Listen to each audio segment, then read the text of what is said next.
So let's discuss these acromegaly. These occurs due to किस वजह से होता है excess growth hormone in adults especially typically caused by pituitary adenoma, right? It basically means कि ये जो आपका pituitary gland क्या करता है normally सोमेटोट्रोपिन यानी ग्रोथ हार्मोन रिलीज करता है, राइट? कभी कभी क्या होता है कि यहाँ पे कोई ट्यूमर बन जाता है, pituitary adenoma, right? Pituitary adenoma का मतलब है कि पिट्यूटरी ग्लैंड में ट्यूमर बन जाता है इस तरह से, fine.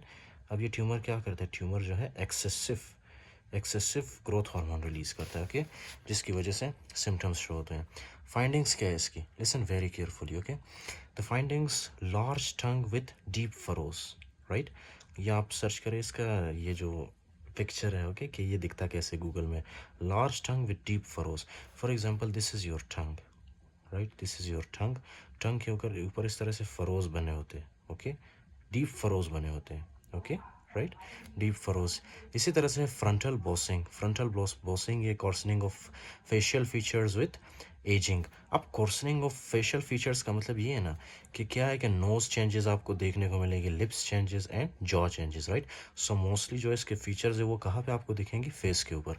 Can you see this lady? ये पहले इसका एक पिक्चर है, राइट, बिफोर द एक्रोमेगेली, और ये इसका एक पिक्चर है after the acromegaly. Can you see the nose?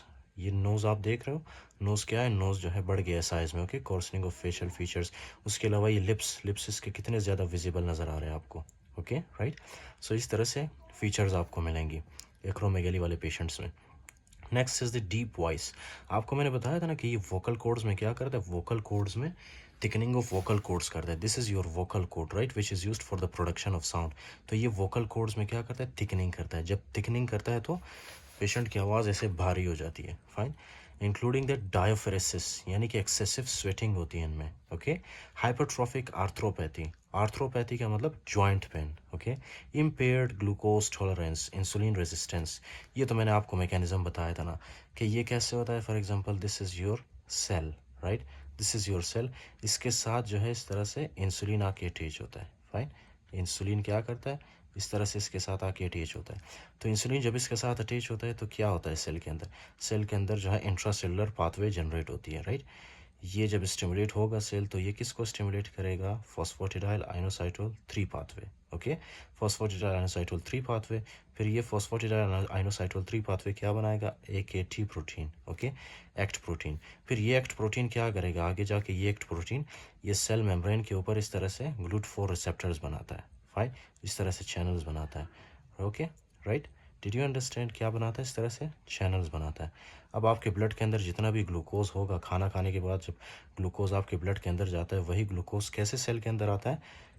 Insulin आके सबसे पहले क्या करता है? सेल को स्टिमुलेट करता है, फॉस्फोस्टिडाइल आइनोसाइटोल 3 पाथवे स्टिमुलेट होता है। फिर फॉस्फोस्टिडाइल आइनोसाइटोल 3 पाथवे एक्ट प्रोटीन को स्टिमुलेट करता है, एक्ट प्रोटीन चैनल्स बनाता है इस तरह से, राइट? उसके बाद फिर ये ग्लूकोज आपके स्केलेटल मसल में, एडिपोज टिश्यू में चला जाता है, ओके, स्केलेटल मसल में ये चला जाता है, ओके, ग्लूकोज। उसके अलावा है amino acids, fine, amino acids cell के अंदर जाता है।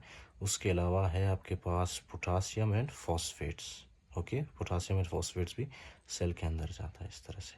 Did you understand now? Okay. फिर ये ऑब्वियसली इसी ग्लूकोज को यूज़ करके हम जो है क्या कि प्रोटीन सिंथेसिस करते हैं, सोडियम पोटासियम एटीपेज बनाते हैं, ओके, लिपोलिसिस को रोकते हैं। उसके अलावा लिपिड फॉर्मेशन करते हैं। इस तरह से क्या होगा? सेल के अंदर एक मेटाबॉलिक पाथवे जनरेट होगा। किसके थ्रू? जब ग्लूकोज सेल के अंदर आता है उसी एटीपी को सेल यूज़ करके क्या करता है? मेटाबॉलिज्म परफॉर्म करता है, राइट? अच्छा, next one is the, okay, ये तो हो गया, इंसुलिन रेजिस्टेंस करवाता है ये। अच्छा, ये तो हमने डिस्कस ही नहीं किया। ग्रोथ हार्मोन आपको पता है क्या करते हैं? Growth hormone, okay, these will come and these will inhibit these phosphatidylinositol 3 pathway, इसको इनहिबिट करता है। जब ये इनहिबिट होगा तो ब्लड के अंदर से ग्लूकोज सेल के अंदर नहीं आ पाएगा, अमीनो एसिड सेल के अंदर नहीं आ पाएगा, पोटासियम नहीं आ पाएगा, फॉस्फेट नहीं आ पाएगा, राइट? एज ए रिजल्ट ये क्या होगा? ये ब्लड के अंदर रहेगा, अमीनो एसिड ब्लड के अंदर, पोटासियम, फॉस्फेट सब कुछ ब्लड के अंदर रहेगा, right? So excessive growth hormone is not good, okay, because it will cause insulin resistance and diabetes. So hypertension करवा सकता है ये, लेफ्ट वेंट्रिकुलर हाइपरट्रॉफी जो कि मैंने आपको बताया था, heart failure with preserved ejection fraction, most common cause of death. अच्छा, अगर आपसे कोई पूछे कि एक्रोमेगेली में most common cause of death क्या है, तो आपने बताना है कि कार्डियोमेगेली, ओके, क्योंकि इसमें लेफ्ट वेंट्रिकल की हाइपरट्रॉफी होती है। तो आपने डायग्नोस कैसे करना है? With the help of the insulin like growth factor 1। आपको मैंने बताया था ना, डू यू रिमेंबर दिस? कि ग्रोथ हार्मोन लिवर पे एक्ट करता है, लिवर से क्या रिलीज़ करवाता है, insulin like growth factor 1, right. तो हमने जब इसको डायग्नोस करना होता है तो हम किसके ज़रिए डायग्नोस करते हैं, हम चेक करते हैं सीरम के अंदर या ब्लड के अंदर, हम क्या चेक करते हैं, इंसुलिन लाइक ग्रोथ फैक्टर की लेवल को हम चेक करते हैं, राइट। क्यों? क्योंकि ग्रोथ हार्मोन को इसलिए हम लोग चेक नहीं करते क्योंकि growth hormone during the day वो वेरिएबल होता है, कभी कम होता है कभी ज़्यादा होता है, राइट, लेकिन this is constant.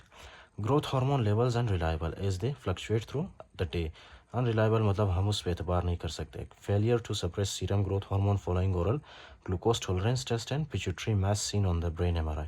So this is something obvious, pituitary adenoma की वजह से होता है, राइट, मोस्टली। और जब आप एमआरआई करते हो तो एमआरआई में आपको क्या मिलेगा, ब्रेन के अंदर एक मैस मिलेगा, pituitary mass, okay fine. So the treatment pituitary adenoma resection, आप क्या करोगे, for example listen very carefully, okay, this is your pituitary adenoma, right.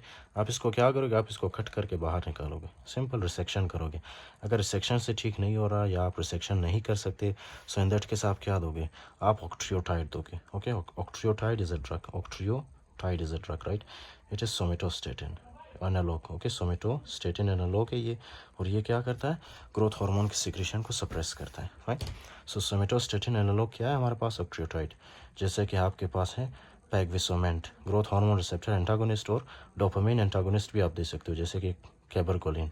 अच्छा, डोपामिन एगोनिस्ट क्या करते हैं, डोपामिन एगोनिस्ट जो है ना, ग्रोथ हार्मोन की सिक्रेशन को कम करता है। If you have taken my lecture on the dopamine, okay, on the growth hormone, so you will understand dopamine क्या करता है। डोपामिन एगोनिस्ट जब आप देते हो, जैसे कि कैबरकोलिन, ये ग्रोथ हार्मोन की सिक्रेशन को कम करता है, राइट, ओके।